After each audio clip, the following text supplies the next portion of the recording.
And this is the lightning round brought to you by Turner Construction. This is the part of the show that everyone kind of holds out for because we talk about a lot of things in a little bit of time. And we thank Turner Construction for sponsoring the show. With over 150 full-time employees in this area, Turner Construction is the #1 builder nationally for healthcare, commercial, education, and pharmaceutical manufacturing. I've got their offices here in Omaha at the Mastercraft building, which is in the north downtown area. Some people now call it the Mercantile District, which I guess sounds a little bit fancier than north downtown. But they chose to go in that area because it is innovative. And it's kind of where a lot of companies are starting, and they're really committed to helping the city grow and develop. Not only do they like to help incubate companies and be a part of that creative environment, they're also doing a lot to bring people into the trades. If you are thinking about a construction trades job, you might want to look at Turner Construction. You can always find them online, turner.com. Well, Trenton, a lot of things on the docket, and we usually try to start with restaurants because I know I'm a self-confessed food addict. I think you've made the same confession. We all got to eat. And some of us more than others. But Lula Bee's Breakfast, Brunch, and Coffee, which we highlighted several weeks ago on the show, is now officially open for business. At 9th and Dodge? Yeah, if you can remember, there was an old local space, a local restaurant, which local still has other locations around town, but they also had one in downtown. They closed up that one, and then it was vacant for a little while. Then Lula Bee's has gone in there. Go there for your Stories Coffees selection, ladies and gentlemen. Yeah, in fact, when we first reported it, they were calling it, I assume they're still calling it this, Lula Bee's Breakfast, Brunch, and Bar Caffeinated by Stories Coffees. Excellent. But I've you not get leaded or unleaded coffee there. Sure, yeah, you got to have both. So I've not yet tried it, but I've heard from a couple people who have, and the reviews have been very positive. So we'll have to get down there sometime and have a breakfast, brunch, or a bar. So that's a nice step forward. Now, you mentioned Stories Coffee at the main location, 114th and Davenport. Have you seen the outdoor patio now? Yeah, I saw it being poured. Now, that's something that I was in favor of when I wrote the lease. That totally makes sense. I saw the pad, so I got to go see the fence. It is really nice. I sat out there for a meeting. First of all, it's just amazing how fast they can pop up a patio like that. And Stories has been an interesting success story. I mean, it opened during the pandemic or right before. Which actually ended up being a benefit because people had remembered Stories from 180th and Pacific. Yeah, you used to go there all the time. Families, board games, all that kind of stuff. And it took a while. They got this one open and did an amazing job. There's that old Little King restaurant there.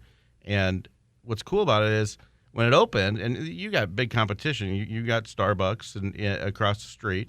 But they were closed. I think maybe the drive-thru opened after a while or whatever. So they wouldn't let you sit down. Absolutely. There was a coffee shop that was closed in Exarban Village. And so basically what happened was people, whether they liked it or not, had to go to Stories. But that enabled people to see the quality of Stories and how great it was. And a great lunch and breakfast place and just a great hangout. And then they do have I think a wine and beer license. So they have late hours so the Nebraska dance parents can go next door during practice.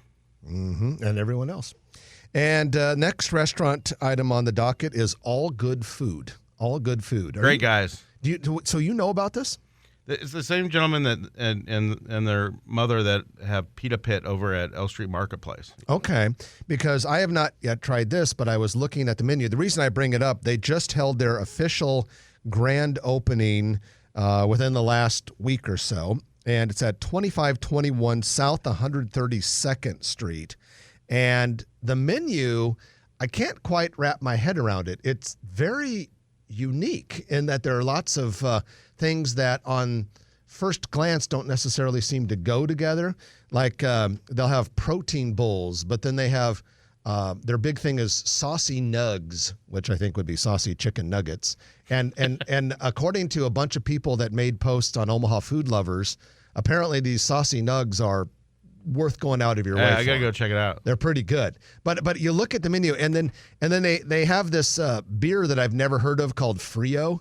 And they've got on their Facebook page or anything that anyone ever posts or whatever, this Frio beers everywhere. And people are drinking, and they keep talking about this Frio beer. Never heard of it. And there are all these people with pictures of drinking Frio beer and saucy nugs.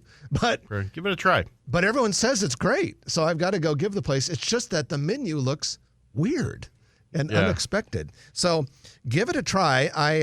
I've heard nothing but good things for it on Omaha Food Lovers, and I'll be popping in for lunch probably sometime this week. I think I've got some lunch. In fact, you want to go? Love to. It's not too far from our office. All right, speaking of things that are not too terribly far from the NAI NP Dodge office, the shops at Heartwood are being marketed for lease now.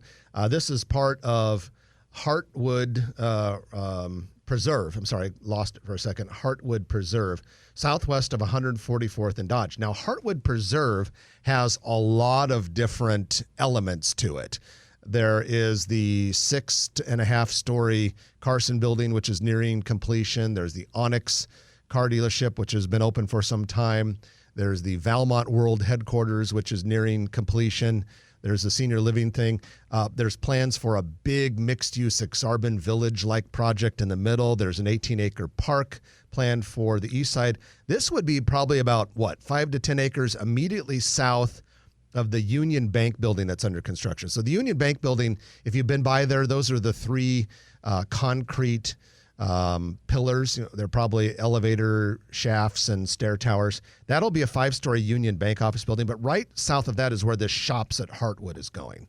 So it'll be interesting to see how all these pieces and parts of Heartwood Preserve go together. Yeah, Lockwood Development, very excited for them. They bought about 8 acres there, and they're looking for restaurants. They're looking for shops, retail, and incredibly capable company, and I'm excited for Lockwood's new development. Dundee Bank is doing a new location in Little Bohemia, and they have refurbished the old Bohemian Cafe parking sign that was across the street from the old Bohemian Cafe. If you want to see a picture of that, check out the Grow Omaha Facebook page. And speaking of the Grow Omaha Facebook page, our own Brad Williams, whose photographs we regularly post, is going to be in Countryside Village today and tomorrow. Yeah, I'm going to head over there. For an art fair. And he's going to have his photos available. 10 to 6 today, 10 to 5 tomorrow. But check out Brad Williams. Unbelievable. Meet the man, the legend, and the incredible talent known as Brad Williams. USA Today did a Reader's Choice for best zoos and best zoo exhibits. I do have some bad news for you. The Henry Doorly Zoo came in only 3rd. Wow. Should have been first place. Always. However, the Asian Highlands exhibit at the Henry Doorly Zoo was rated the #1 single zoo exhibit anywhere in the United States, according to this USA Today Reader's Choice poll. So that's pretty cool. It beat out the Tiger Crossroads at the Nashville Zoo and the Rocky Mountain Wild at the Cheyenne Mountain Zoo. So that just shows you that when they visited the Henry Doorly Zoo and they went to the sea lion exhibit, they didn't know there was the underground. Have you been to the underground at the sea lion exhibit? I still have not seen it. Oh my gosh. So not only is there a great water feature and you see all this outside, and I think it's the Walter and Suzanne Scott, in addition to the Walter and Suzanne Scott, everything else, the sea lion exhibit, you walk underneath in this area, and there's benches there and stuff, but there's this huge glass wall, and you can go up and play basically with the sea lions, and they're coming up to the glass, and there's very playful, and it's the coolest thing ever, and that, in my opinion, beats even the Asian Highlands exhibit. Well, and a lot of times these types of Reader's Choice contests are basically what community and what attraction does a better job of getting their fans to go out and vote. Exactly. No question about it. But nevertheless, it is a nice feather in the cap for the zoo to keep getting these types of recognitions. We're definitely world class. Oh yeah, no doubt. I do love going there. I just haven't been for a while because of the pandemic. It was hard to go, but I have a zoo membership. I need to go down there sometime in the next couple days. Kind of our job to go. Yeah, kind of is. I'm slacking. Well, that's it for this week's show. Thank you to Turner Construction for sponsoring our lightning round. If you like this video, be sure to hit those like and subscribe buttons. And remember, Grow Omaha is not just media. This is a mission. We are trying to build up Omaha and make it an even better place. We can only do that with your help. Share this video with your friends, neighbors, and family.